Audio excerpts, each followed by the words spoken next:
सभा, रहनुमाई मज दयासल सभा, रहनुमाई मज दयासल सभा।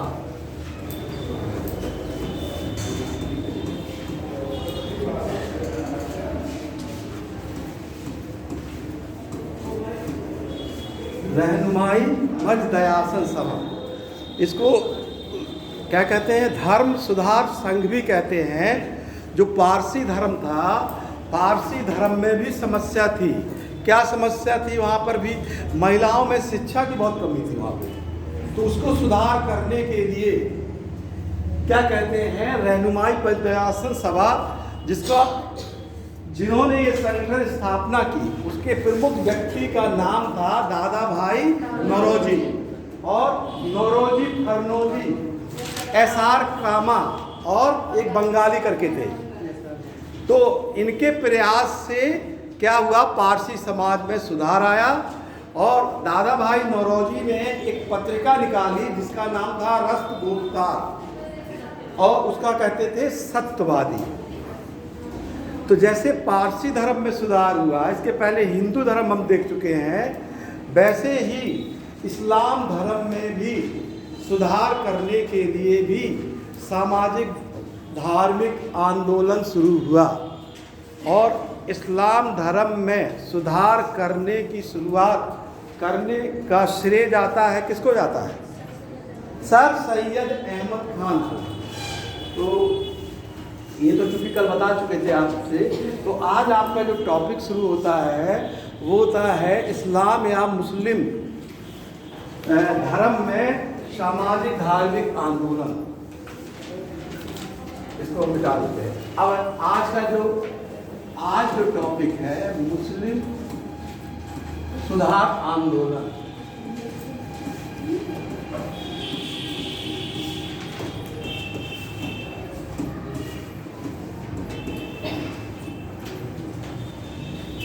देखिए, जो मुस्लिम समाज में सबसे बड़ी समस्या थी पर्दा प्रथा की समय। पर्दा प्रथा और शिक्षा, ये दो बहुत बड़ी समस्या थी उस समय, बहुत ज़्यादा। और तीसरी सबसे बड़ी समस्या थी अंग्रेजी भाषा से दूर। इस्लाम धर्म के जो अनुयायी थे, जो लोग रहते थे मुस्लिम धर्म के, वो अंग्रेजी शिक्षा बिल्कुल नहीं ग्रहण करना चाहते थे। तो अंग्रेजी शिक्षा की ओर ले जाने का जो श्रेय जाता है वो जाता है सर सैयद अहमद खान को।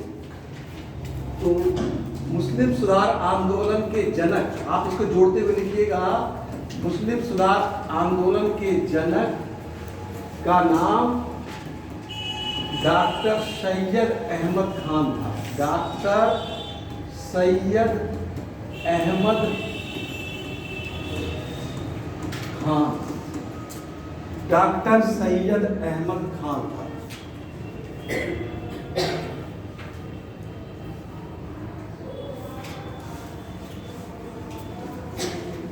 डॉक्टर सैयद अहमद खान था।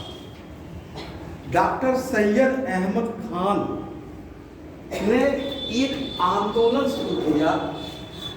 इन्होंने जो सुधार शुरुआत की, उस सुधार को अलीगढ़ आंदोलन के नाम से जाना जाता है। अलीगढ़ आंदोलन।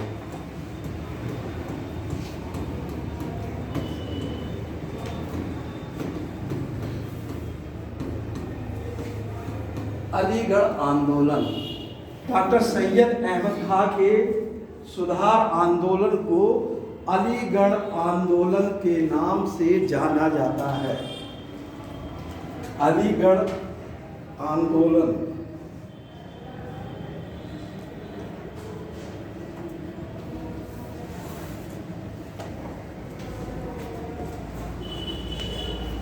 उन्होंने उस समय एक पत्रिका लिखी, तहजीब उल अखलाक। तहजीब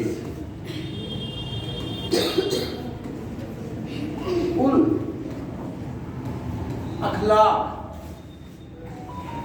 अखलाक, तहजीब उल अखलाक एक पत्रिका लिखी सैयद अहमद खान ने। इसका अर्थ होता है सभ्यता और नैतिकता। सभ्यता और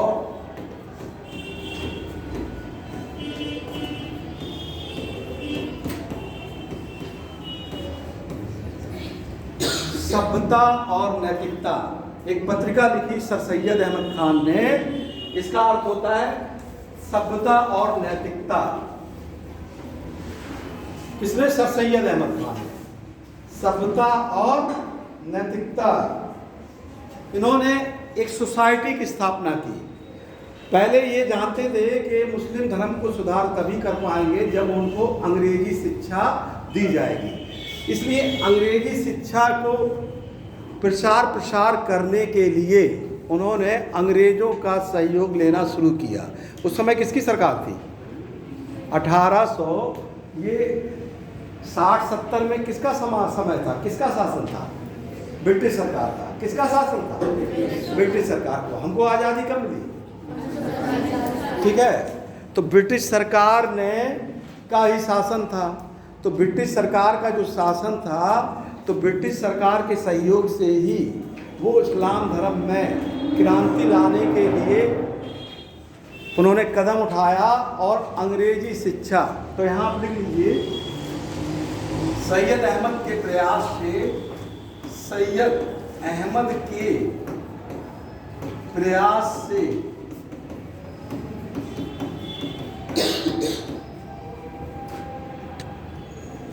अंग्रेजी शिक्षा का विकास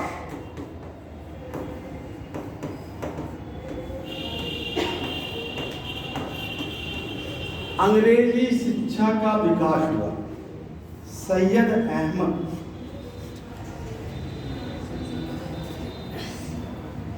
के प्रयास से उन्होंने इस्लाम धर्म में पहले कहाँ शिक्षा दी जाती थी?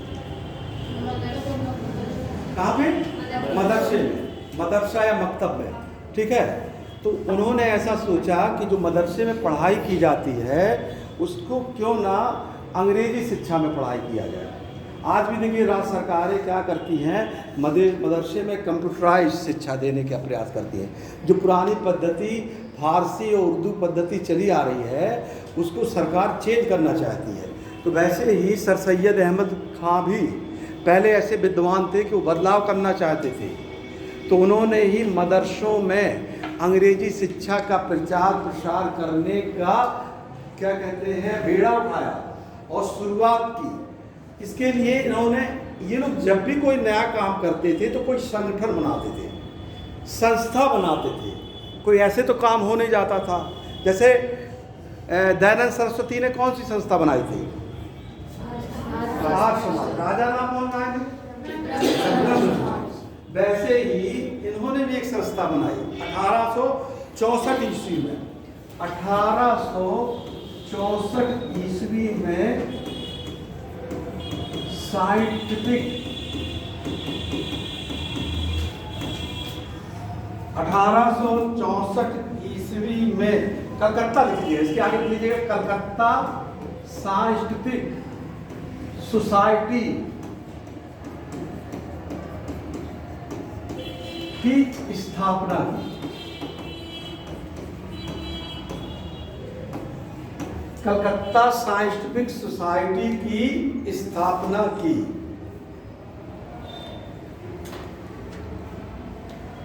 इन्होंने देखिए कलकत्ता, ये क्वेश्चन पूछा जाता है, कलकत्ता साइंटिफिक सोसाइटी किसने बनाया था? सर सैयद अहमद खान ने।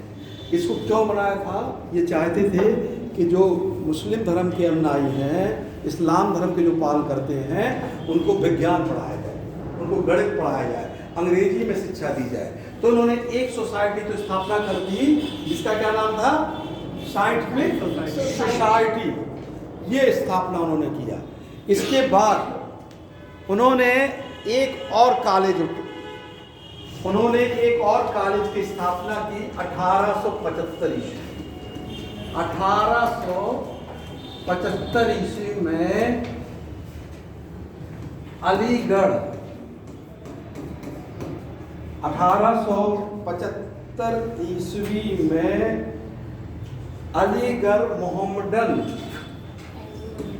Mohammedan Anglo oriental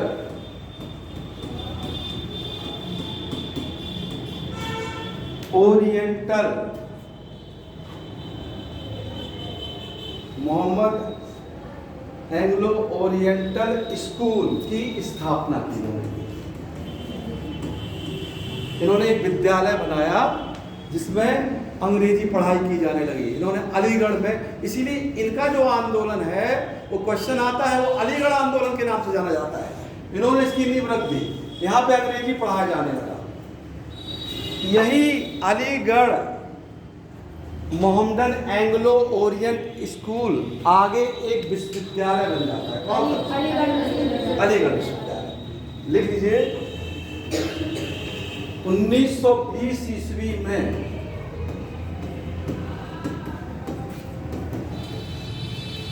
Aligarh Mohammedan Anglo Oriental school, इसको ऐसे आपको लिखना है, अलीगढ़ विश्वविद्यालय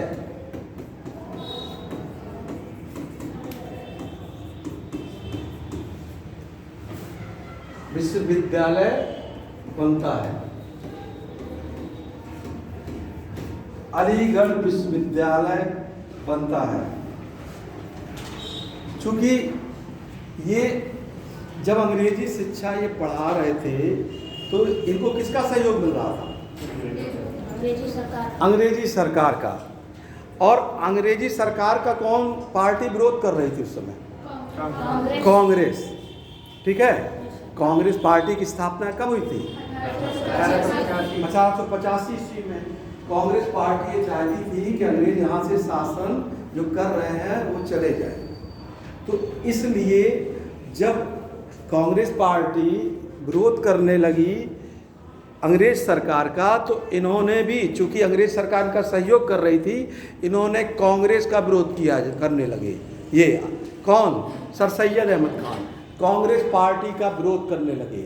और कांग्रेस का विरोध करते करते इन्होंने एक संगठन भी बना दिया 1888 ईस्वी में। तो लिख लीजिए 1888 ईस्वी में Syed Ahmad Khan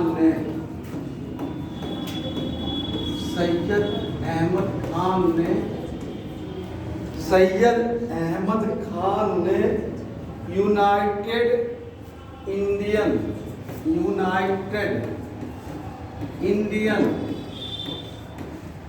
patriotic association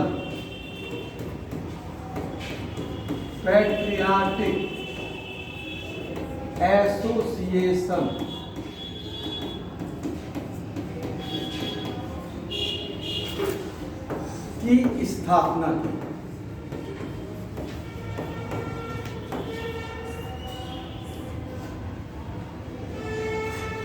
United Indian patriotic मतलब होता है देशभक्ति संगठन की स्थापना की इन्होंने। ये क्वेश्चन आता है कांग्रेस के विरोध में सर सैयद अहमद खान ने कौन सा संगठन बनाया? ये देखिए आईएएस में क्वेश्चन आ चुका है कि सर सैयद अहमद खान ने कांग्रेस के विरोध में अपना कौन सा संगठन, बहुत लोग अलीगढ़ आंदोलन कुछ साइंटिफिक सोसाइटी मार देते हैं, तो ये यूनाइटेड इंडियन पैट्रियाटिक एसोसिएशन की स्थापना कर दी 1888 ईस्वी में। इन्होंने कुरान पर भी टीका लिखा, है इन्होंने। कुरान पर टीका का मतलब होता है उसका संस्करण, उसका व्याख्या करना। ठीक है, जैसे आप कोई किताब लिख के हमको दे दीजिए, अब वो किताब का हम फिर अनुवाद करते हैं, ट्रांसलेशन करते हैं। ठीक है, तो जरूरी नहीं है कि आप पूरी उसी तरह लिखेंगे, उसमें कुछ चीज़ें अपने भी जोड़ देंगे। ठीक है, उसको बेस बनाएंगे। तो कुरान पर टीका लिखने वाले ये थे सर सैयद अहमद खान। ठीक है, इतना आप लोगों ने लिख दिया है, इतना समझ में आ गया है। इसमें तो नहीं किसी को पूछना है, इतना कुछ कंफ्यूजन तो नहीं। आज हम आपसे, ये हमारा टॉपिक खत्म होगा, आज 20 मिनट में हम आपको 20 क्वेश्चन जो आए हैं वो हम देंगे अगर आप लोगों ने ध्यान से सुना होगा तो समझ में आएगा कि कितना क्वेश्चन हम कर सकते हैं। लास्ट में हम आपसे क्वेश्चन बताएंगे कैसे क्वेश्चन आएगा।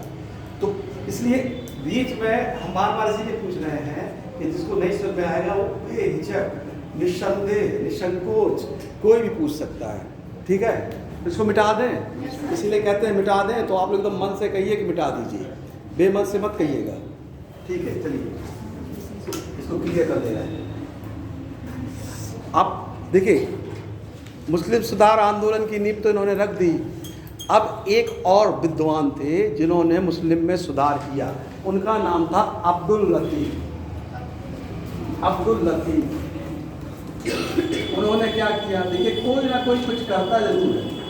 अब्दुल लतीफ़ इन्होंने भी एक संगठन, इन्होंने कलकत्ता में 1863 ईस्वी में 1863 ईस्वी में कलकत्ता में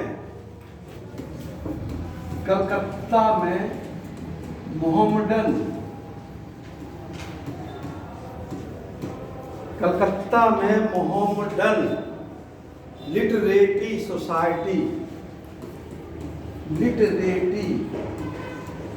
सोसाइटी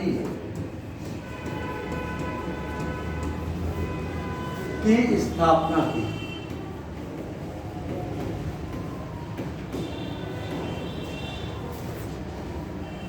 मोहम्मडन लिटरेटी सोसाइटी की स्थापना की।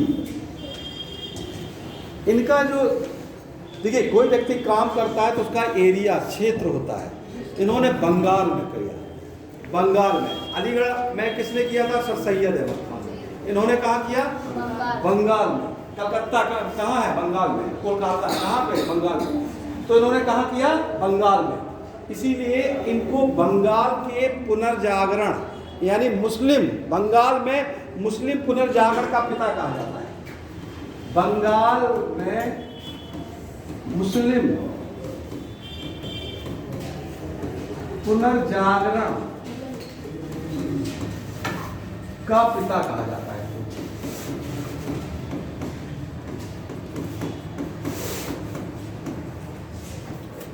बंगाल में मुस्लिम पुनर्जागरण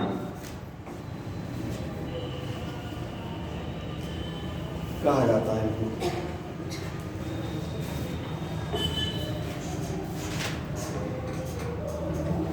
मोहम्मदन का मतलब क्या होता है?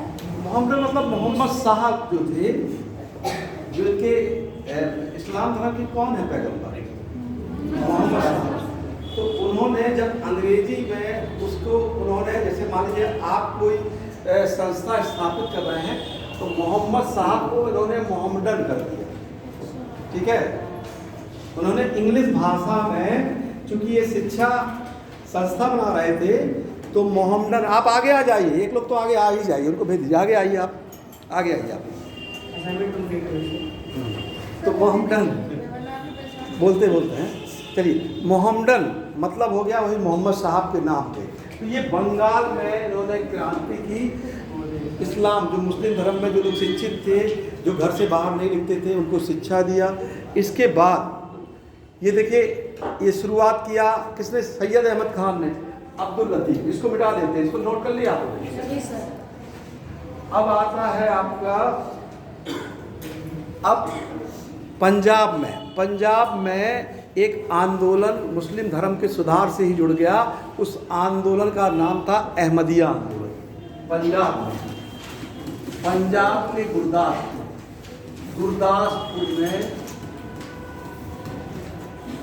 गुरदासपुर में गुलाम अहमद ने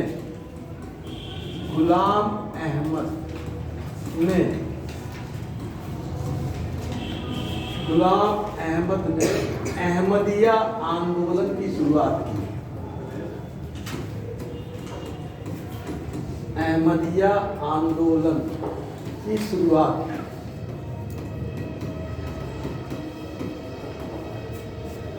गुलाम अहमद, इसको नोट कर लीजिए। ये कब किया था? 1889 ईस्वी में। गुलाम अहमद ने 1889 में गुरदासपुर जिला था, वहाँ एक स्थान था कादियान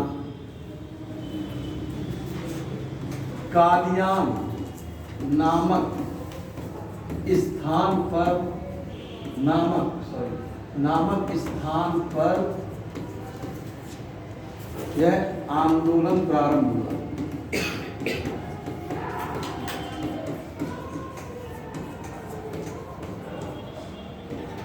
कादियान नामक स्थान पर यह आंदोलन प्रारंभ हुआ। इनका देखिए क्या उद्देश्य था। ये इस्लाम के सच्चे स्वरूप की व्याख्या करना चाह रहे थे कि इस्लाम में जो धर्म को बहुत मान्यता दी जाती है, तो इस्लाम के सच्चे स्वरूप को इनका जो उद्देश्य था, इसको देखिए उद्देश्य क्या था इनका। इस्लाम के सच्चे स्वरूप की व्याख्या करना।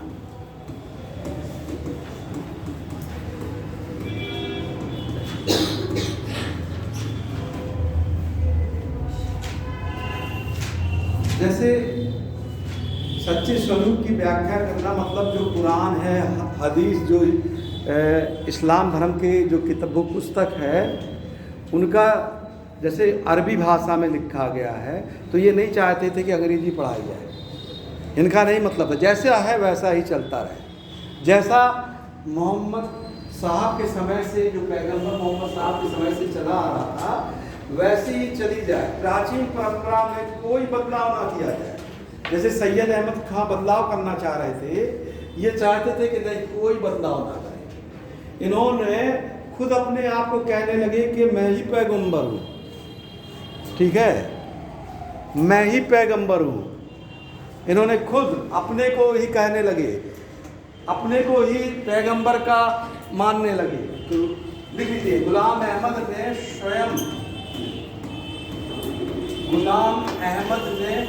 स्वयं को पैगंबर घोषित किया।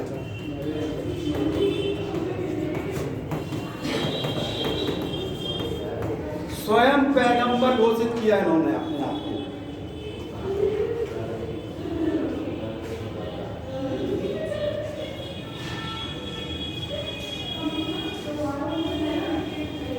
(1890) में इनकी एक पुस्तक आई, बहरीन ए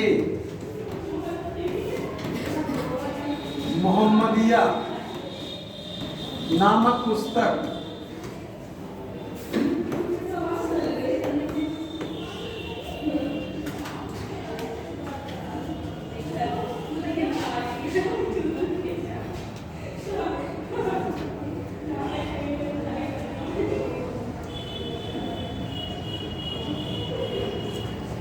ये देखिए, बहरीन मोहम्मदिया नामक इन्होंने पुस्तक लिखी। ये आंदोलन शुरुआत किया। इस आंदोलन का क्या उद्देश्य था कि इस्लाम धर्म के किस रूप में, सच्चे रूप में, जैसी पुरानी पद्धति है वैसे ही इस्लाम की व्याख्या किया जाए। इसमें कोई मॉडर्न, आधुनिक कोई चेंज नहीं किया जाए, कोई मॉडर्न बदलाव ना किया जाए। मदरसे में जैसी शिक्षा दी जाती वैसी ही दी जाए। इसको मिटा दें। इन्होंने हिंदू धर्म के एक देवता है, उसका भी अवतार अपने आप को कहने लगे। किसका, किसी को मालूम है? 1904 ईस्वी में इन्होंने अपने आप को कृष्ण का अवतार बताया।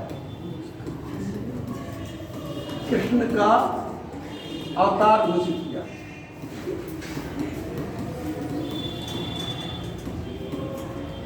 (1904 ईस्वी में गुलाम अहमद खान ने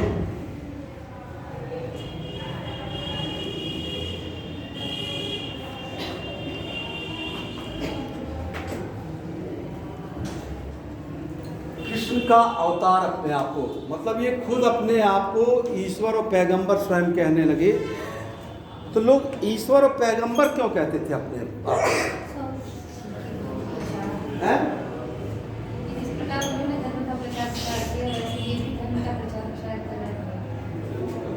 बहुत से, अभी तो इतिहास आपको पढ़ना भी है, आप पढ़े भी होंगे। बहुत लोग राजा होते थे ना, अपने को कहते थे ईश्वर का प्रतिनिधि। ठीक है, बलवान नहीं कहता था कि ईश्वर की प्रतिछाया है, ईश्वर के प्रतिनिधि हैं अपने आप को। क्यों? क्योंकि जो प्रजा होती थी वो प्रजा ये स्वीकार करे जितनी इज्जत और जितना सम्मान ईश्वर को दिया जाता है वैसे ही उनको मिले, तभी वो लोग ईश्वर का प्रतिनिधि कहते थे। अकबर आपको अपने आप को जिल्ले-इल्लाही कहता था, ईश्वर की प्रतिछाया, क्योंकि जो उसकी जनता है वो उसको ईश्वर के रूप में पूजे। जब ईश्वर मानने लगेगी तब कोई विरोध नहीं करेगा, ठीक है। तो वैसे ही इन्होंने भी अपने आप को पैगंबर और कृष्ण का अवतार कहना शुरू किया इन्होंने। इसके बाद मुस्लिम धर्म में सबसे बहुत महत्वपूर्ण जो आंदोलन शुरू हुआ और जो उनके मदरसे में बहुत ज़्यादा परिवर्तन हुआ, वो उनका एक बहुत महत्वपूर्ण आंदोलन हुआ, वो सहारनपुर में शुरू हुआ और वो आंदोलन जाना जाता है देवबंद आंदोलन। सुना है? देवबंद आंदोलन, देवबंद आंदोलन।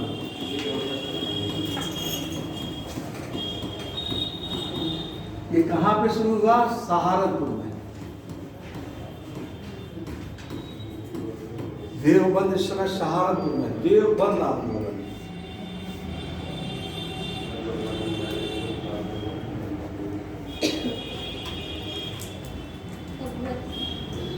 मोहम्मद किस सन में हुआ था सर?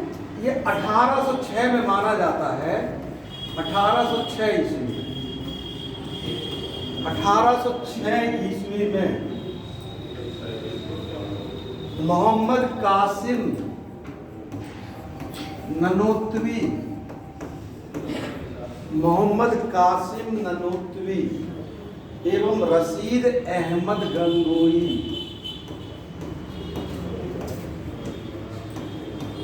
गंगोही ने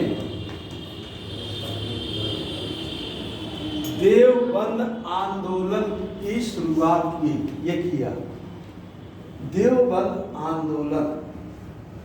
ये था क्या? वास्तव में क्या था?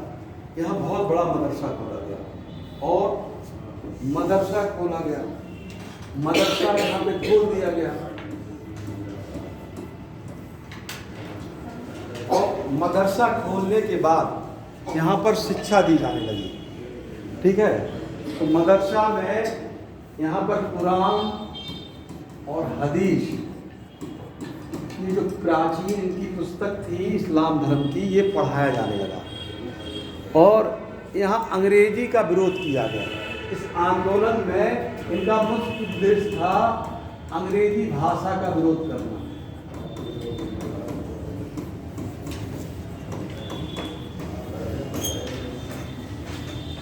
प्राचीन भाषा में शिक्षा देना।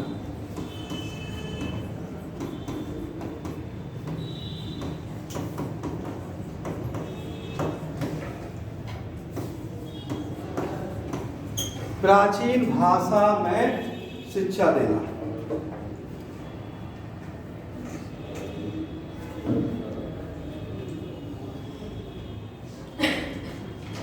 यहाँ जो शिक्षा दी जाती थी अरबी में, फारसी में, जो शिक्षा का माध्यम था, शिक्षा अरबी और फारसी में शिक्षा दी जाती थी।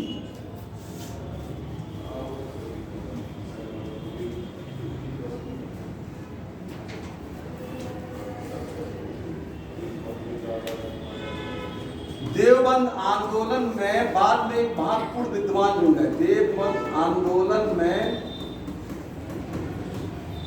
शिवली नुमानी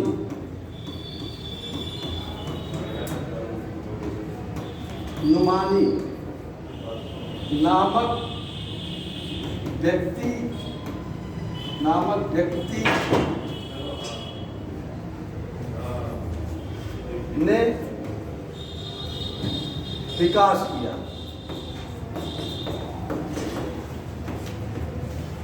शिवली नुमानी ये आए, तब से ये आंदोलन और यानी ये विस्तार, यानी मुस्लिम धर्म में सुधार होने लगा और पढ़ाया जाने लगा। देवबंद आंदोलन में शिवली नुमानी जुड़ गए। पहले तो जिन्होंने शुरुआत की थी उनका नाम था मोहम्मद कासिम ननोतवी रशीद अहमद गंगोई। बाद में कौन जुड़ गया? शिवली कुमार, ये जुड़ गए। इनके आने से क्या हो गया? देवबंद आंदोलन का विकास हो गया। यहाँ पे शिक्षा और तेजी से बढ़ने लगी। इस्लाम धर्म में बहुत ज़्यादा समस्या थी पढ़ाई की, एजुकेशन की, आज भी है, आज भी है। इस्लाम धर्म में, मुस्लिम में महिलाओं की शिक्षा को आगे कैसे बढ़ाया जाए शिक्षा को, तो उस समय शिक्षा के विकास के लिए इनका बहुत ज़्यादा सहयोग हुआ। तो इन्होंने शुरुआत किया, इन्होंने तो पहले प्राचीन भाषा में ही शिक्षा देना शुरू किया और इसको तो आज भी जो सबसे बड़ा मदरसा माना जाता है इस्लाम उत्तर प्रदेश में, पूरे भारत में भी ये देवबंद माना जाता है। और ये कहाँ पे है? कहाँ पे? सहारनपुर। ये तो देखिए, हमने आपको हिंदू सामाजिक सुधार आंदोलन बताया, आपको हमने क्या कहते हैं पारसी सुधार आंदोलन, इस्लाम धर्म। अब उस समय जो छोटी छोटी सामाजिक समस्याएं थी, बिना ब्रिटिश सरकार के सहयोग से ये सामाजिक सहयोग यानी समस्याएं दूर नहीं हो सकती थी। तो कौन कौन ऐसे ब्रिटिश गवर्नर जनरल थे जिनके माध्यम से कानून बनाकर, अधिनियम बनाकर इनको दूर किया गया? हम बीच में बता भी चुके हैं आपको, तो अब आपको क्रम से उसको बता दें। जैसे उस समय एक बहुत बड़ी कुप्रथा थी शिशुवध कर दिया जाता था। और शिशुवध ज़्यादातर लड़कियों का वध किया जाता था, ठीक है, उनको पैदा होते ही मार दिया जाता था। तो उसको रोकने के लिए 2 बार कानून बनाना पड़ा, 1795 ईस्वी में और 1806 ईस्वी में।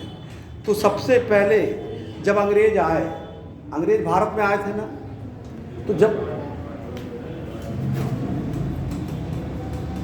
देखिए अंग्रेज भारत में आए तो आप लोग मॉडर्न हिस्ट्री पढ़े होंगे, तो अंग्रेज यहाँ कैसे पैर जमा लिए अपना? व्यापार किए। तो व्यापार करने के बाद ऐसा क्या हो गया कि उनको सत्ता अपने हाथ में मिल गई। अगर हम आपसे एक लाइन पूछें, हैं 1857 की क्रांति, इसीलिए तो आपको आगे बैठा रहे थे कि 1857 की जो क्रांति है उससे मतलब अंग्रेजों का फायदा हो गया, उन्होंने शासन करना शुरू कर दिया। उस समय से कंपनी को ब्रिटिश सत्ता हस्तांतरित कर दी थी। उसके पहले ब्रिटिश सरकार नहीं चल रही थी, सरकार चलती थी, लेकिन वहाँ पर कंपनी का नियंत्रण रहता, इनडायरेक्टली कंपनी ही शासन करती। तो हम तो ये नहीं ना पूछ रहे हैं कि कंपनी से हस्तांतरण कब हुआ। आपने जो उत्तर दिया ना, ये आपने तो ये हमको समझा दिया कि 1857 में जो सत्ता है वो चेंज हो गई। आप यही ना कह रहे हैं? तो हमारा ये क्वेश्चन थोड़ा था, हमने तो ये कहा शुरुआत कैसे होती है? 83 की होती है। देखिए इनका उत्तर आ गया, सही आ गया। पढ़े लिखे 100% गारंटी है। अगर आप अपनी मेमोरी को पढ़े हैं और जब तक हम क्वेश्चन नहीं पूछेंगे तो उस मेमोरी के पास आप पहुंचेंगे नहीं। तो निश्चित है ध्यान से पढ़िए, उत्तर आपके पास मौजूद है।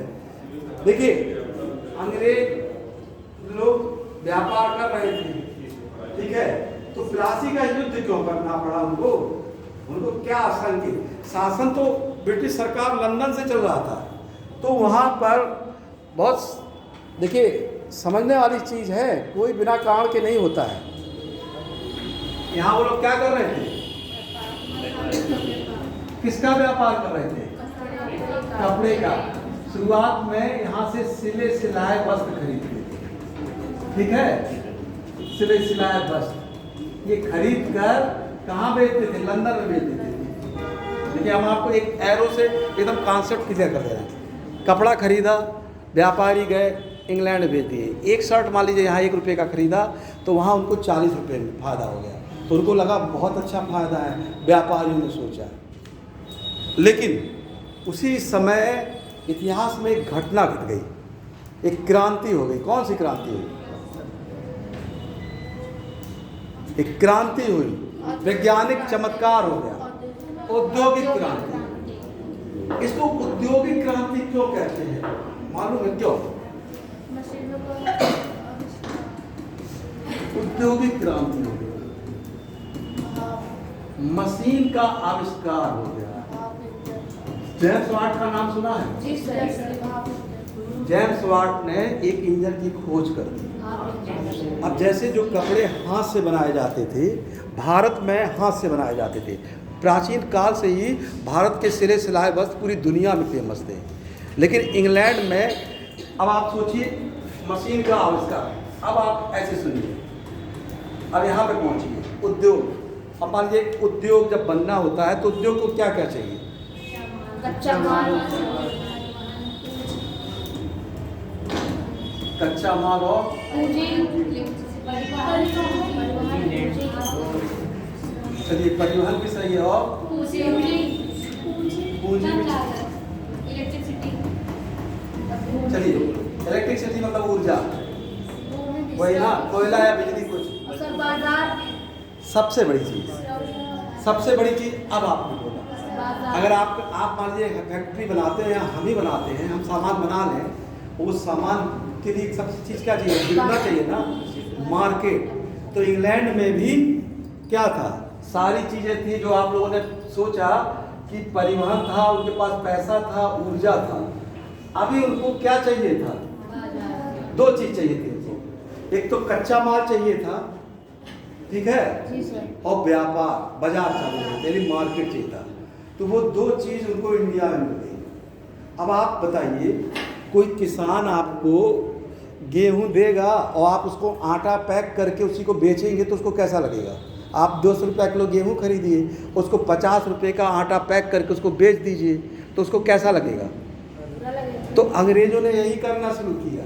उन्होंने क्या किया कि पहले जो कपड़ा खरीद के ले जाते थे, तो ऐसा वो कैसे कर सकते हैं? ऐसा तब कर सकते हैं जब यहाँ पर शासन उनका हो, ऐसे तो कोई देगा नहीं उनको।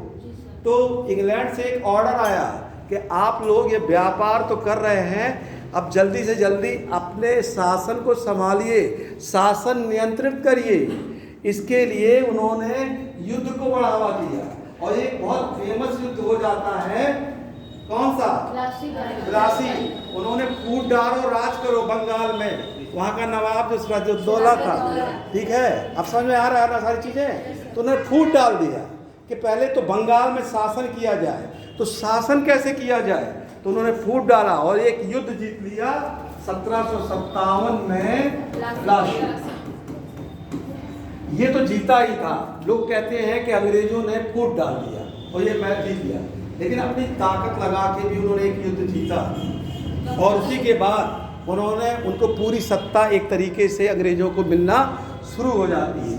वो कौन सी थी? बक्सर का युद्ध।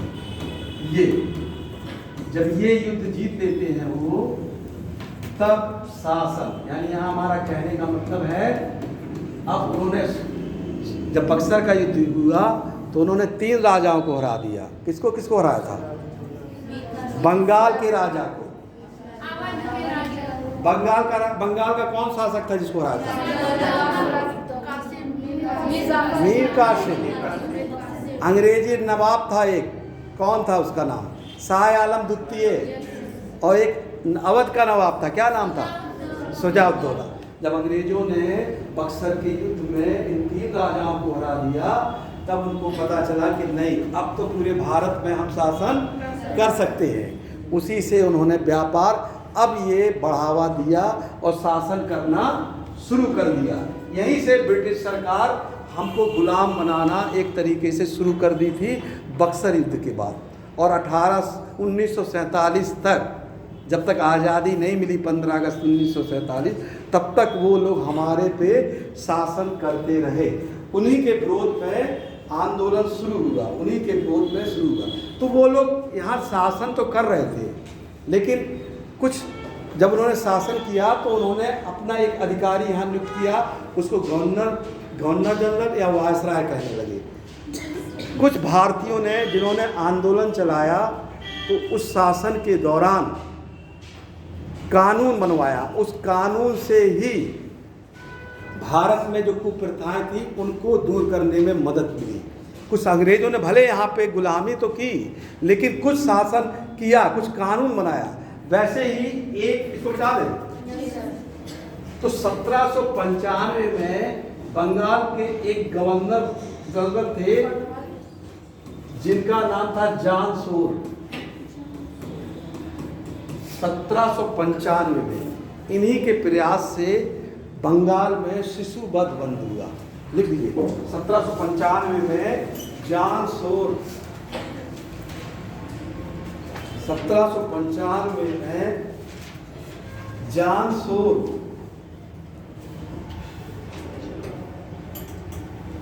के प्रयास से अधिनियम 21 के तहत, अधिनियम 21 के तहत शिशु वध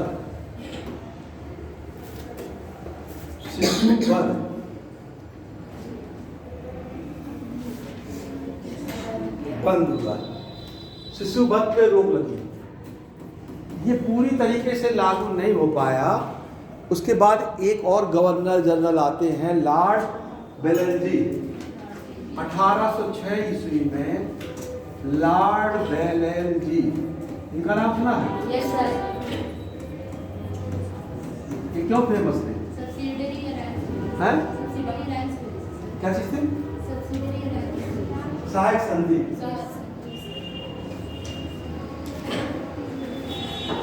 इन्होंने भी देखिए शिशु वध के लिए कानून बना दिया, शिशु वध रोकने के लिए इन्होंने भी कानून लाया 1755 1806 ईस्वी में। आप देखिए हम आपको पढ़ा ही चुके हैं। इसके बाद एक और गवर्नर जनरल भारत में रहते हैं, लॉर्ड विलियम बेंटिक। उन्होंने कौन सा कानून बनाया? सती प्रथा। अब हम क्रम से आपको बता रहे हैं जो जिन्होंने 1829, नियम संख्या क्या है? 17। हम शॉर्ट में लिख रहे हैं, लॉर्ड विलियम बेंटिक।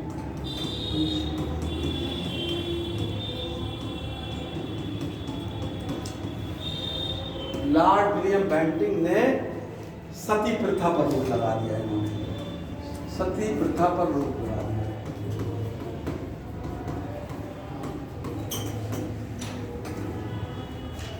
अठारह सौ 29 ईस्वी में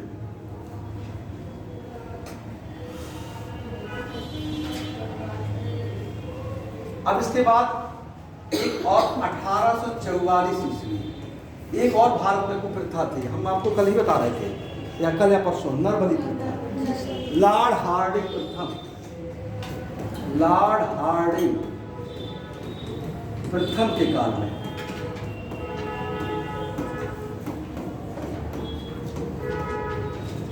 लॉर्ड हार्डिंग प्रथम के काल में लॉर्ड हार्डिंग प्रथम के काल में नरबली प्रथा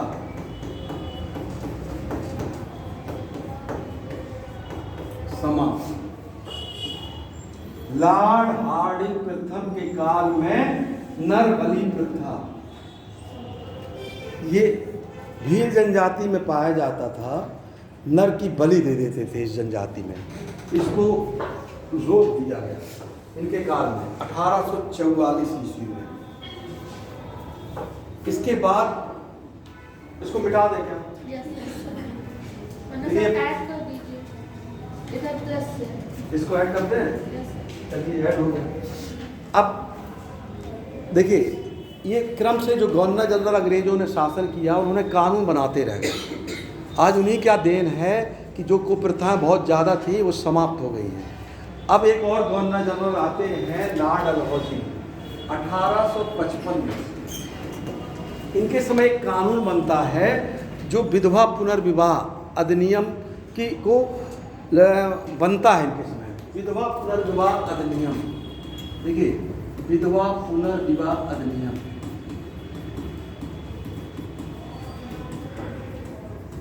ये बना कब?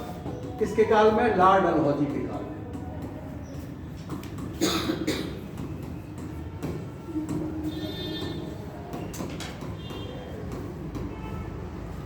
लॉर्ड डलहौजी वास्तव में इन्होंने बहुत काम किया।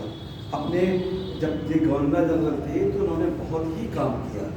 इन्होंने एक कानून बन गया, ये नियम संख्या 15 के तहत, ठीक है, ये देखिए पूछा जाता है क्वेश्चन, ये कानून बना, लेकिन इनके समय पूरा लागू नहीं हो पाया। अगले गवर्नर जनरल आते हैं लॉर्ड कैनिंग, 1856 में लॉर्ड कैनिंग के समय लागू हो गया।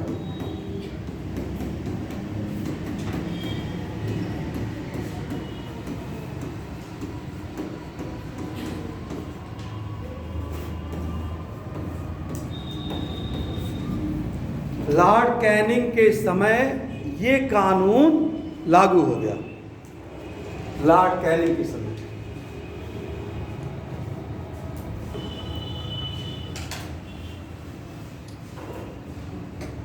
इसके पहले एक और इसके पहले भी एक कानून बना था 1843 ईस्वी में, लॉर्ड एलन बिरो के काल में।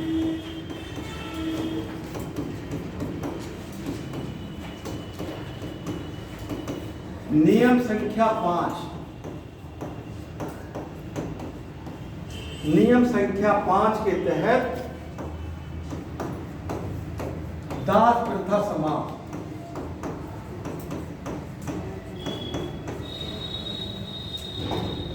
पहले देखिए जबरन दास बना लेते थे, कोई रोक नहीं था।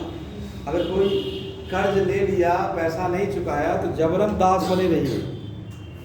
तो इस प्रथा को रोक लगाने का श्रेय जाता है एक गवर्नर जनरल से, लॉर्ड एलन बिरो।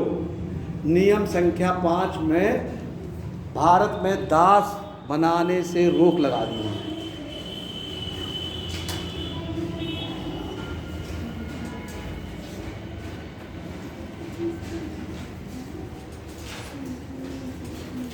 दास बनाने पे इन्होंने रोक लगा दिया।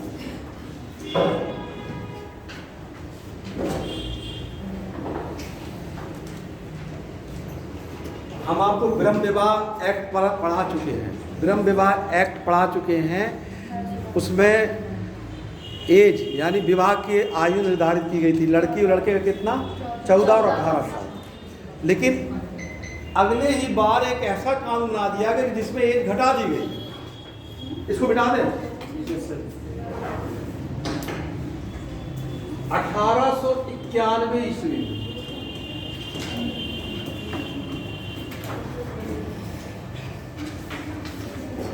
1891 ईस्वी में सम्मित आयु अधिनियम पारित हुआ। अधिनियम पारित हुआ।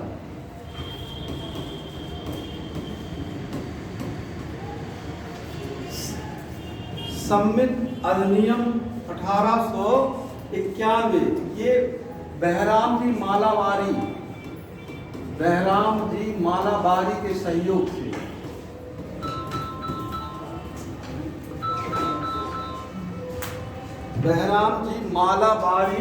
के सहयोग से इसमें लड़की की आयु यानी विवाह की आयु 14 से 12 वर्ष कर दी गई। 14 वर्ष से 12 वर्ष,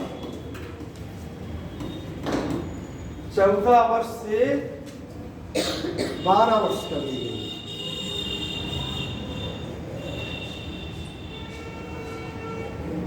चौदह वर्ष से 12 वर्ष कर दी गई इसमें। हाँ, लड़के की उम्र तो 14 साल ही थी, लड़की 18 साल थी।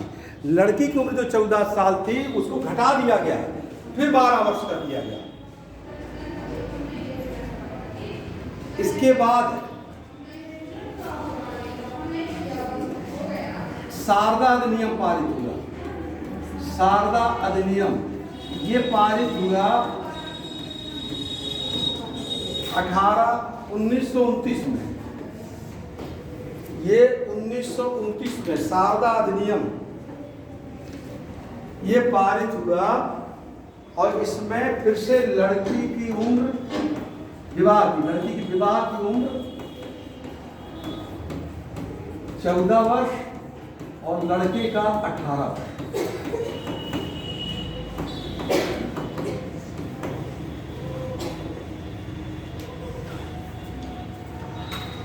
शारदा अधिनियम इसको जिसने बनाया था उनका नाम था हरविलास शारदा।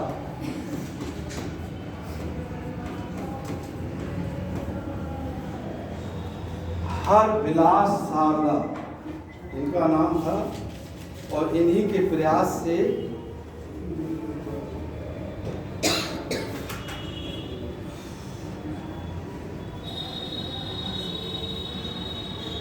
ये 1929 में ये कानून बना आपका। उस समय लॉर्ड इरविन का शासन था, उस समय ये कानून बना। 14 वर्ष कर दिया गया और लड़के का उम्र 18 वर्ष कर दिया गया। ये जो आपको हमने बताया, ये तो आपको सामाजिक रूप से महिलाओं और उनकी शिक्षा में और धर्म पे परिवर्तन यानी सुधार था। अब था विशेष जो भारत के अंदर जो जातिवाद फैल गया था, उसको दूर करने के लिए भी जातिगत आंदोलन शुरुआत किया गया कि निम्न जातियों को उनको सामाजिक उत्थान करने के लिए सामाजिक आंदोलन की शुरुआत हुई। तो ऐसा आंदोलन शुरुआत हुआ महाराष्ट्र में। इसको ऐड कर देते हैं सर, जी। वो क्या बोलते हैं, एक 1851 में कौन था? लॉर्ड लैंसडाउन।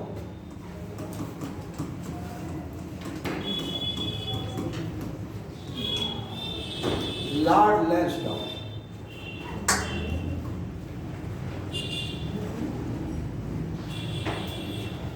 लॉर्ड लैंसडाउन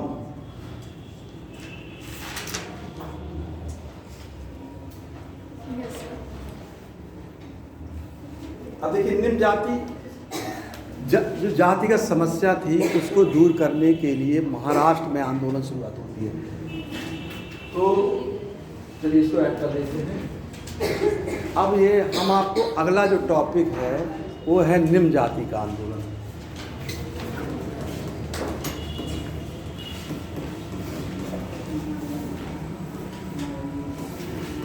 इसकी शुरुआत हुई महाराष्ट्र।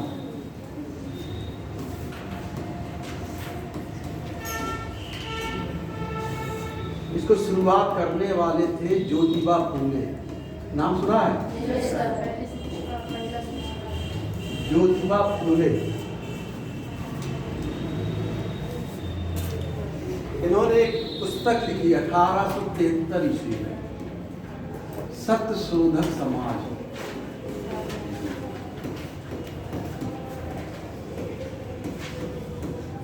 इसको आप लोग नोट करते जाइएगा, नामक पुस्तक।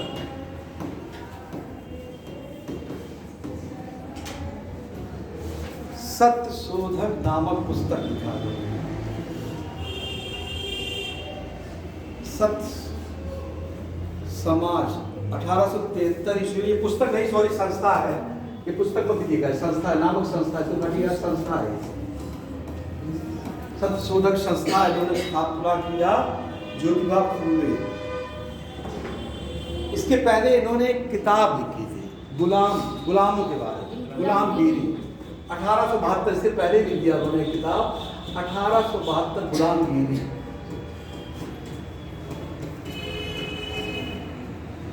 ये पुस्तक लिखी उन्होंने 1872 ईस्वी में, गुलामगिरी नामक पुस्तक लिखी उन्होंने।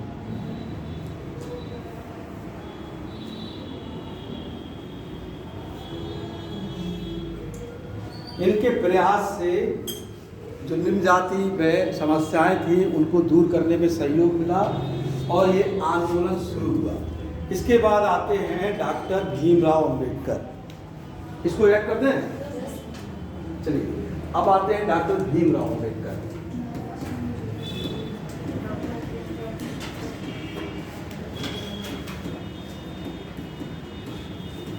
ये भी कानून के बहुत जानकार थे, व्याख्याकार थे।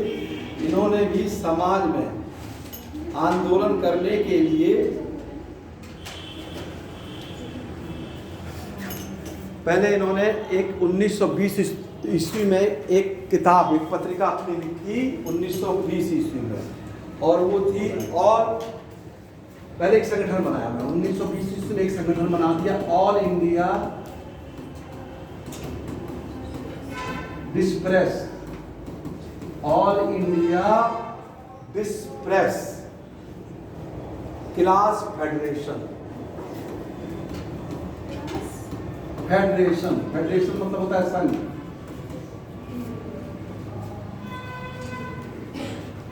All India depressed class federation इन्होंने बनाया। फिर इन्होंने एक सभा 1924 में बहिष्कृत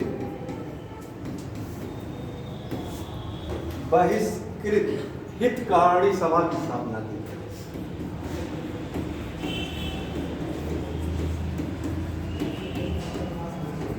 बहिष्कृत हितकारी सभा की स्थापना की 1924 में। इसी के नाम पर उन्होंने एक पत्रिका भी 1927 में निकाला। 1925 में ये 20 में फेडरेशन बनाया निम्न जाति के आंदोलन को चलाने के लिए। फिर बहिष्कृत हितकारी सभा बनाया। इसी के नाम पर उन्होंने एक पत्रिका निकाली 1927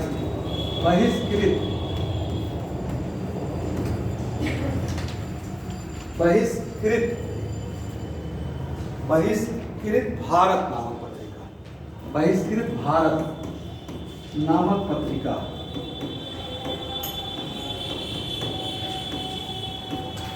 बहिष्कृत नामक पत्रिका, भारत नामक पत्रिका उन्होंने 1927 में।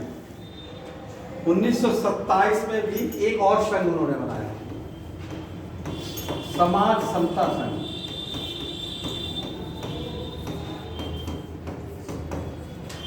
समाज समता संघ 1927 ईस्वी में बनाया। 1942 में इन्होंने बनाया अनुसूचित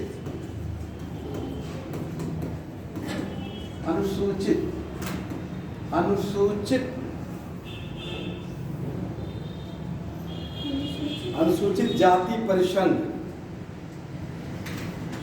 अनुसूचित जाति परिसंघ बनाया उन्होंने। अनुसूचित जाति परिसंघ बनाया। वास्तव में डॉक्टर भीमराव अंबेडकर के सहयोग से ही निम्न जाति का आंदोलन बहुत तेजी से चलने लगा और उन्होंने समाज में निम्न जाति के ऊपर जो अत्याचार हो रहा था उसको आगे बढ़ाया और भारत में सबको समानता का अधिकार देने के लिए आगे चलकर उन्होंने संविधान में भी, ठीक है, इसका उल्लेख किया है। कौन से अनुच्छेद में किया है?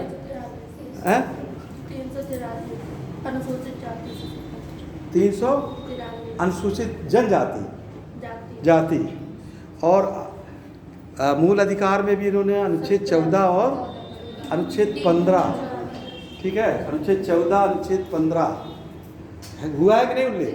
तो इन्हीं के सहयोग से इन्होंने ये जितना भी आपका ये बनाया है, all India depressed class federation, बहिष्कृत हितकारी सभा, बहिष्कृत भारत इन्होंने पत्रिका, ये सब निम्न जाति अनुसूचित जाति के विकास के लिए ये आंदोलन करते रहे और इन्होंने बनाया। अंत में इनको संविधान सभा का अध्यक्ष, संविधान सभा का जो है प्रारूप समिति का अध्यक्ष बनाया गया इनको और इन्होंने संविधान बनाने में अपनी महत्वपूर्ण भूमिका अदा की। तो ये डॉक्टर भीमराव अंबेडकर का प्रयास था। उसके बाद भी दक्षिण भारत में भी ये आंदोलन चलता रहा।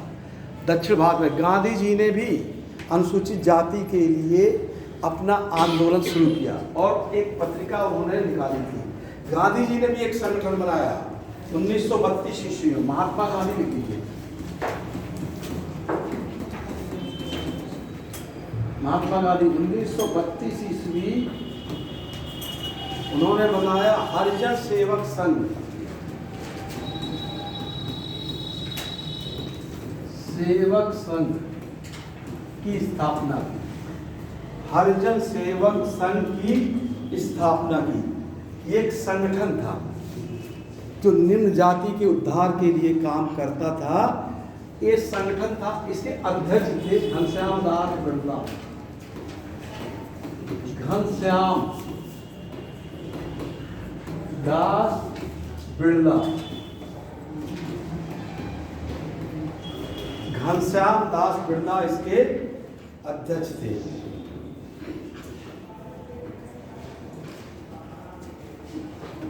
1932 में ही गांधी जी ने बम्बई में 1932 ईस्वी में बम्बई में एक और संगठन बनाया गांधी जी ने, all India depressed, all India depressed class association.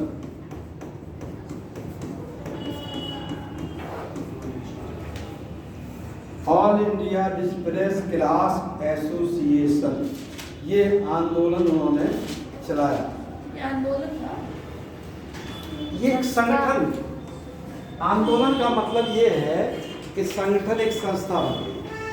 तो संस्था को बनाने के बाद वो लोगों के प्रचार प्रसार करते थे, वही आंदोलन है। आंदोलन का कहने का मतलब है ये नहीं कि इकट्ठे कहकर किसी रास्ते में निकल जा रहे हैं। यहाँ आंदोलन कहने का ये मतलब कतई नहीं है। आंदोलन का मतलब है बदलाव करना। अब ठीक है, आंदोलन का मतलब क्या है? बदलाव, सामाजिक बदलाव करना, लोगों को समाज में समानता दिलाना, लोगों में जो कुप्रथाएं हैं उनको दूर करने का ये आंदोलन है। आंदोलन का मतलब ये नहीं है कि किसी के विरोध में हम खड़े हो जाएं और आंदोलन चलने लगे, इस पे हिंसा का सहारा लेने लगे। ये आंदोलन कहने का मतलब है बदलाव करना, सामाजिक समता करना। तो जितने भी लोग थे उन्होंने कुछ ना कुछ क्या स्थापना किया, संगठन स्थापना किया। अब थोड़ा सा और बचा है, उसको बाद में बताएंगे। अब कुछ क्वेश्चन हैं उसको हम बता देते हैं, क्योंकि इतना बता दिया। अभी 20 मिनट हम आपको 10-20 क्वेश्चन बता देते हैं। जो क्वेश्चन कैसे पूछा गया है ये आपको जानना जरूरी है, क्योंकि इतना अध्ययन करने के बाद आपको ये बहुत जरूरी है कि क्वेश्चन कैसे पूछे जाते हैं। ठीक है, ये बहुत जरूरी है।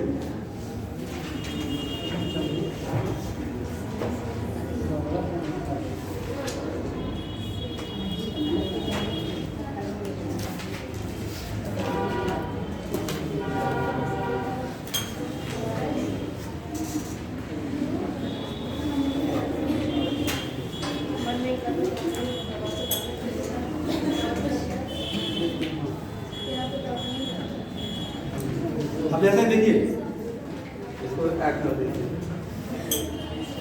अब देखिए, अब आप लोगों को देखिए ध्यान से सुनिएगा, ठीक है। जो भी लेक्चर यहाँ हुआ है 3 दिन, उसमें से ये 10 से 20 क्वेश्चन आपके सामने आएंगे। आपको बस ध्यान से सुनिएगा, उसका ऑप्शन हम देंगे। पहला देखिए क्वेश्चन इसमें आया है कि निम्नलिखित में से किस वर्ग को पश्चिमी सभ्यता ने सबसे अधिक प्रभावित किया? क्वेश्चन सुन लिया आप लोगों ने ना? हम देखिए लिख नहीं रहे हैं, टाइम लगेगा। हम आपको ऑप्शन बता दे रहे हैं। निम्नलिखित में से किस वर्ग को पश्चिमी सभ्यता ने प्रभावित किया? ऑप्शन है कुलीन जमींदार, दूसरा है नवीनतम धनवान व्यापारी,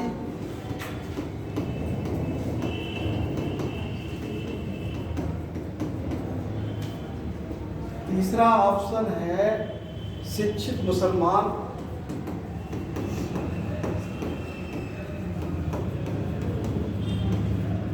चौथा ऑप्शन है शिक्षित हिंदू मध्यम वर्ग।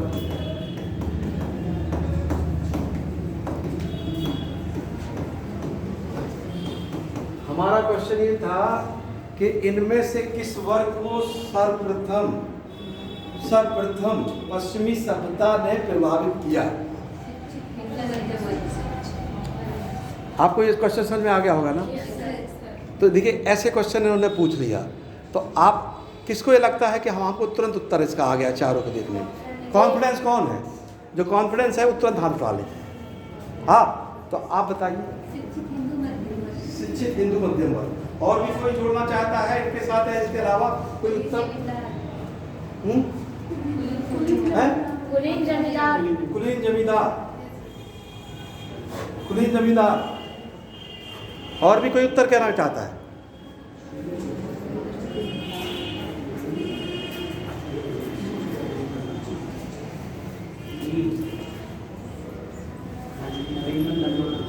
है नवीनतम धनवान।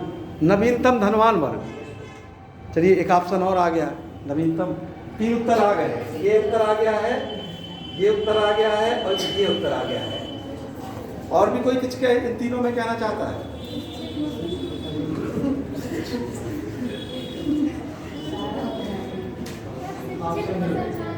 पहले किसने बोला था? हमारा क्वेश्चन क्या था, उस क्वेश्चन बता दीजिए। पश्चिमी सभ्यता में सबसे पहले किसे बनाया? कौन? क्या था क्वेश्चन हमारा? पश्चिमी सत्ता में कौन सबसे ज्यादा, ये हमने कहा है। सर्वप्रथम किसने, मतलब किसको प्रभावित किया? देखिए इस क्वेश्चन में घुमाया है, इसमें कहा सर्वप्रथम कहा है ना, इसी से उत्तर होगा। तो आप उत्तर सही है। पहले, सबसे पहले शिक्षित हिंदू मध्यम वर्गीय डॉक्टर राजा राम मोहन राय क्या थे? राजा राम मोहन एक मध्यम वर्ग परिवार थे। तो इसमें देखिए प्रभावित तो ये लोग भी थे, ठीक है, बाद में प्रभावित हुए, लेकिन इसने क्वेश्चन में कहा कि सर्वप्रथम कहा है ना, तो हमको ये ध्यान देना है। उत्तर तो ये भी हो सकता है सही, लेकिन उसने क्वेश्चन में कहा कि पहले कौन प्रभावित हुआ। तो राजा राम मोहन राय देखिए अग्रदूत थे, सबसे पहले वही प्रभावित हुए, उन्होंने ही तो नींव रखी सामाजिक आंदोलन की। तो ये ऐसे ही क्वेश्चन आता है। चलिए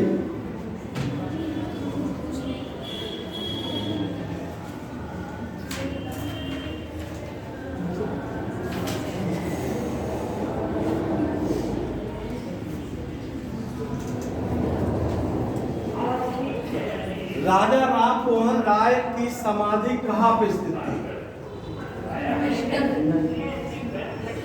कलकत्ता में, वाराणसी में, इंग्लैंड में। चलिए ये इंग्लैंड सही है, ये क्वेश्चन देखिए आ चुका है। उनकी समाधि स्थल कहाँ थी?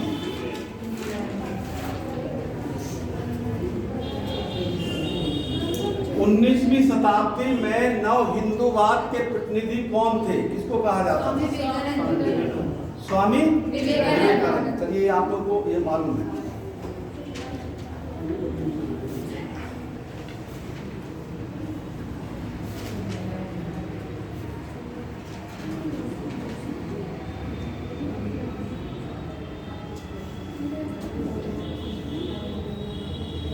सत्यार्थ प्रकाश की पुस्तक किसने लिखी थी? स्वामी दयानंद। स्वामी दयानंद। किस व्यक्ति ने सर्वप्रथम स्वराज शब्द का प्रयोग किया था? सर्वप्रथम स्वराज शब्द का प्रयोग पहले कल ही बताए थे, दयानंद सरस्वती ने।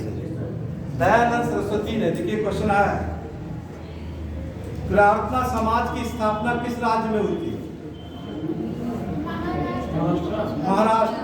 देखिए सही है। प्रार्थना समाज के संस्थापक का क्या नाम था? आत्माराम। देखिए ये भी उत्तर आ गया।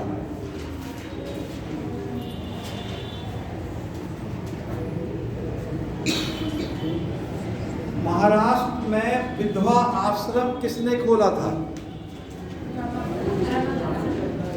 महाराष्ट्र में विधवा आश्रम कहाँ और किसने खोला था? ऑप्शन ने बंबई, पूना, ये कहाँ खोला गया था?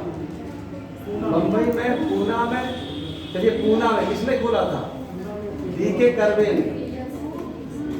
कब खोला था? 1899 ईस्वी में। देखिए क्वेश्चन आया है 1899 ईस्वी में।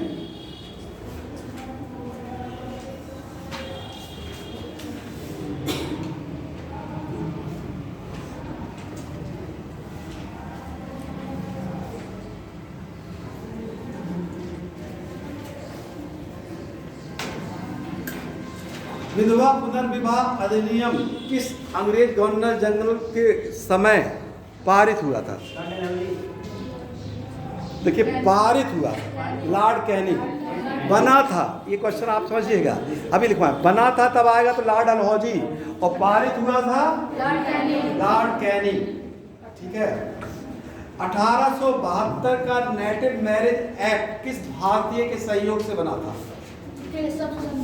केशव चंद्र सेन के। 1872 में जो ब्रह्म विवाद नियम था उसमें किस भारतीय की भूमिका थी? केशव चंद्र सेन की। शारदा एक्ट का संबंध किससे था? शारदा एक्ट का संबंध किससे था? ये तो नहीं बताया है। शारदा एक्ट का संबंध किससे था? अगर ऑप्शन ना दे तो 10 मिनट पहले बताया है। लड़कियों के विवाह से संबंधित है। अभी ऑप्शन में स्त्री शिक्षा भी आ जाएगा तो गलत हो जाएगा। लड़कियों के विवाह से संबंध था, जिसमें लड़कियों का उम्र कितना कर दिया गया था? 14 साल।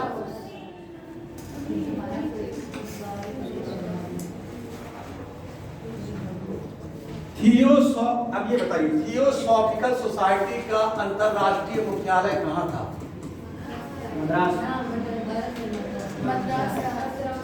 मद्रास के किस जगह? अडयार में। तो उत्तर आ गया आपका।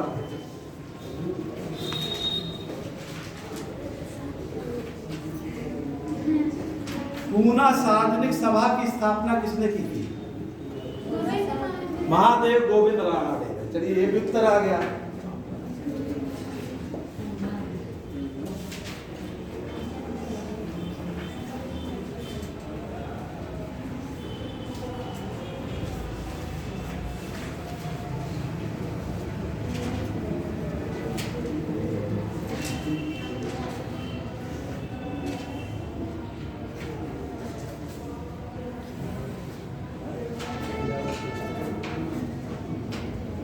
राजा राम मोहन राय को राजा की उपाधि किस मुगल शासक ने दी?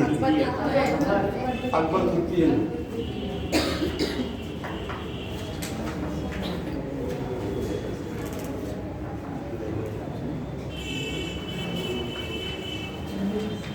एनी बेसेंट का संबंध इसमें से किस संस्था से था? Theosophical society. तो चलिए, इसमें से ज़्यादातर जो क्वेश्चन है आप लोगों को कोई ना कोई उत्तर दे देना। इसका मतलब है कि ये आपको समझ में आएगा। जब ऑप्शन देंगे तो समझ में आ जाएगा। ठीक है। तो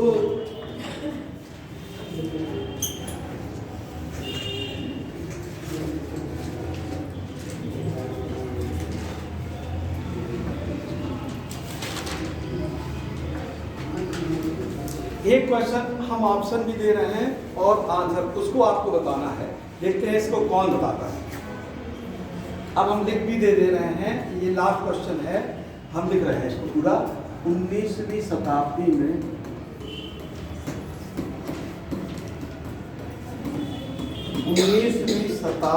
में धर्म एवं समाज सुधार आंदोलन में, धर्म एवं समाज सुधार आंदोलन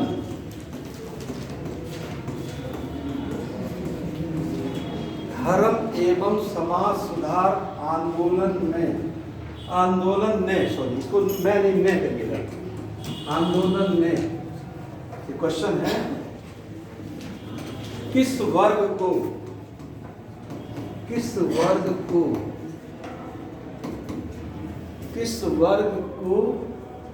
मुक्तता आकर्षित किया?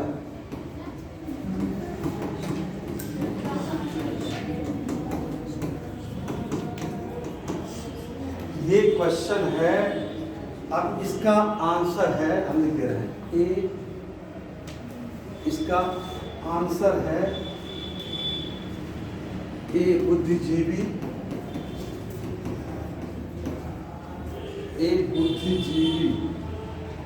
बी नगरीय उच्च जातियां,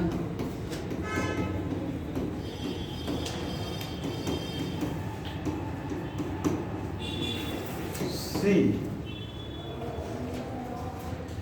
निर्धन साधारण वर्ग,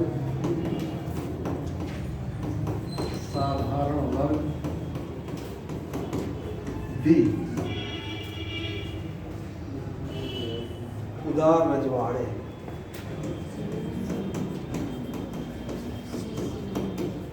उदार रजवाड़े, अभी आंसर नहीं हुआ है। अब आपको बताना है 1 A B 1 A B 2 A B 3 A B C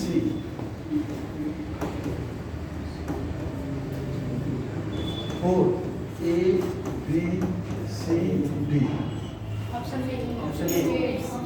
अब ध्यान से सुन लीजिएगा, जल्दीबाजी नहीं है, ये आज का अंतिम क्वेश्चन है, ठीक है। थोड़ा हमने कठिन कर दिया इस क्वेश्चन को, ठीक है। अब आपको 19वीं शताब्दी में धर्म एवं समाजवाद आंदोलन ने किस वर्ग को आकर्षित किया है, ठीक है। ए में है बुद्धिजीवी, अब आपको पढ़ लीजिए। दूसरा है नगरीय उच्च जातियां, सी निर्धन एवं साधारण वर्ग, डी उदार राजवाड़े। तो इसमें से आपको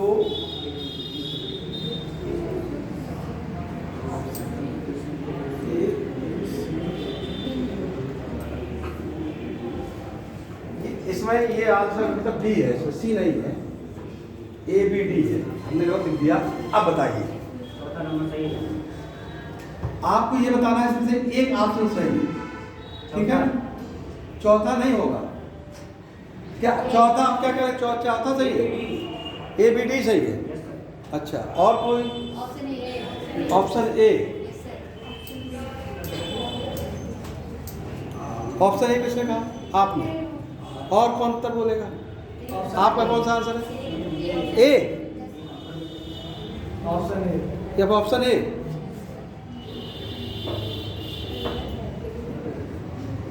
सबका ज्यादातर का ए उत्तर है। Sir B. बी, ए और नगरीय उच्च जाति है। और जिसने जिसने उत्तर दिया उसको लॉजिक भी पूछेंगे क्यों। सी किसने कहा? हम कह रहे हैं।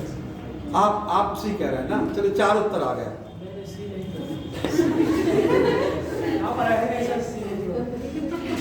सी मतलब 3 है, 1 2 3 में से 3 ए और सी है। ए और सी ए और सी दोनों के लिए एक उत्तर बताइए आप क्या है। एक नंबर सही है, ये सही है, या ये सही है, या सही है। एक कोई उत्तर बताइए, एक या दो कहने का क्या मतलब? एक उत्तर बताइए। 1 आपने कहा 1, आपने भी 1 कहा। आपने क्या कहा? मैंने 2, आपने 2 कहा। किसी ने 1 कहा, किसी ने, ये 2 उत्तर आ गया। और एक लोग किसी ने कहा चौथा उत्तर, आपने चौथा उत्तर कहा।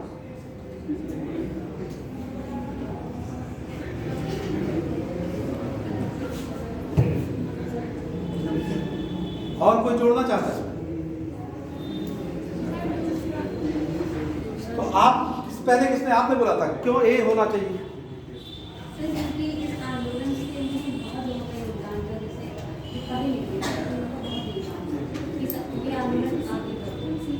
मतलब ये अगर आपका उत्तर माना जाए तो देखो, आपका उत्तर सिर्फ ये होता है कि सिर्फ बुद्धिजीवी वर्ग थे वो ही इस आंदोलन से जुड़े।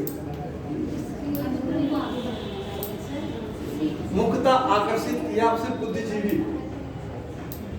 आपका जैसे एक तभी तो हो जाएगा, तो एक ही उत्तर हो जाएगा, बुद्धिजीवी को आकर्षित किया।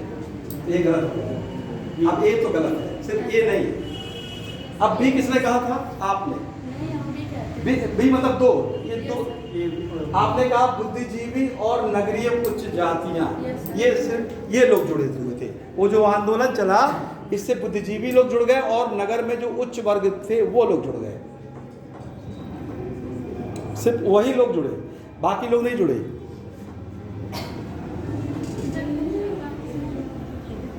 ये भी देखिए, आकर्षित का कहने का ये मतलब है सिर्फ, देखिए जब हम आंदोलन चला रहे हैं ना, तो आंदोलन किसके लिए चला रहे हैं? आप ऐसे सोचिए, जब हम पढ़ लेते हैं ना तो कुछ चीज़ें आपकी साइलेंस हो जाती है पढ़ने के बाद। उसको कहते हैं कि लॉजिक से ही आप उत्तर निकलेगा।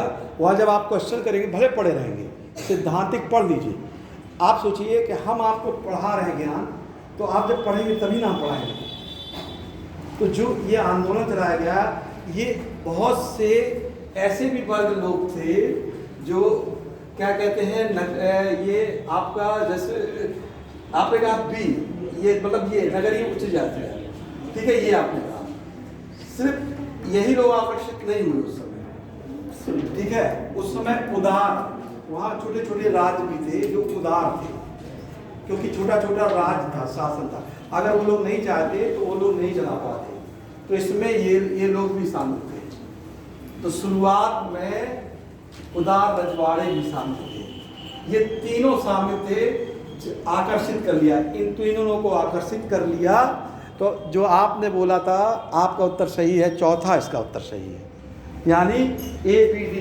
ये पहले निर्धन और गरीब वाले ये आकर्षित नहीं हुए थे शुरुआत में, इनको तो बाद में आकर्षित हुए, लेकिन शुरुआत में ये तीनों लोग जो छोटे छोटे राज्य थे, उदारवादी थे, वो लोग भी चाहते थे कि हमारे यहाँ एक बड़ौदा, अगर आप लोग पढ़ेंगे ना, बड़ौदा रियासत थी, उसने अपने यहाँ एक शिक्षा प्रणाली, निःशुल्क शिक्षा चलती है। कहाँ चलती है निःशुल्क शिक्षा? कहाँ चलती है? ये भी तो चल रही है निःशुल्क शिक्षा। तो वैसे ही कक्षा जो भारत सरकार की प्राइमरी स्टेज परीक्षा होती है ना, वहाँ निःशुल्क। लेकिन एक ऐसी रियासत थी, शायद आपको पढ़े नहीं होंगे आप, बड़ौदा रियासत थी उस समय की, उसने अपने राज्य में निःशुल्क शिक्षा शुरुआत की थी। गांधी जी मांग कर रहे थे कि निःशुल्क शिक्षा पढ़ाई जाए, तो उदारवादी ऐसे रियासत थे जिन्होंने सहयोग किया। उसमें बड़ौदा रियासत भी थी, उसने अपने यहाँ निःशुल्क, यानी बच्चों को, लोगों को पढ़ाने के लिए फीस नहीं लिया उस ज़माने में। तो छोटे छोटे ऐसे उदारवादी भी रजवाड़े थे जिन्होंने सामाजिक धार्मिक आंदोलन में सहयोग किया, जिसमें शिक्षा की व्यवस्था की सुधार हो सके और आगे बढ़ सके, ठीक है। तो हमारा कहने का इतना मतलब है, पढ़ना है और तर्क भी लगाना है, रटना नहीं है। पढ़ लिए, 2-3 बार पढ़ेंगे तो 4 बार पढ़ेंगे, रिवीजन करते रहना है, लेकिन सोचना है कि क्वेश्चन पूछा कैसे जाता है। तो ये क्वेश्चन थोड़ा सा टफ किया है, आप जानते तो हैं, लेकिन आपको कॉन्सेप्ट बेस पढ़ेंगे तभी IAS का क्वेश्चन सही हो पाएगा, ठीक है। चलिए आज की क्लास इतना ही। सर एक क्वेश्चन रहेगा जी, जो ये जो परिष्कार भारत नाम जो पत्रिका चलाई गई थी, उसका उद्देश्य क्या था?